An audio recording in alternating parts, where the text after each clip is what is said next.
Les grandes puissances se bousculent pour faire valoir leur technologie militaire auprès de la Côte d'Ivoire.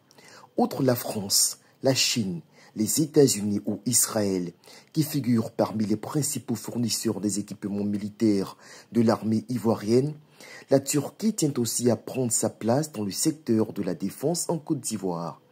Si le ministère de la Défense a déjà passé commande de 3 drones Bayraktar TB3, dont la livraison devrait se faire d'ici à la fin mars, le fabricant turc de navires, Yonca Shipyard, ambitionne également de mettre à la disposition de la Marine nationale des équipements de pointe.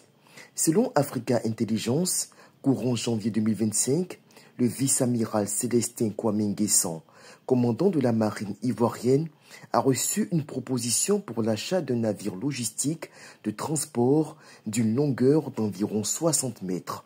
Déjà ces dernières années, a pu le confrère, la marine a procédé à l'achat de 2 navires patrouilleurs Israel Shipyard OPV 45 et de vedettes d'interception Redco Marine.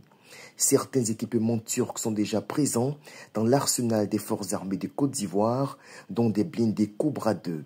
Sans bruit, sans tapage, sans exubérance populiste, la Côte d'Ivoire monte en puissance sur le plan militaire avec le processus de modernisation de son armée. Rien à voir avec les virus de l'AES qui, pour des carcasses de ferraille jetées par la Russie, montent sur leurs grands chevaux pour narguer la Côte d'Ivoire.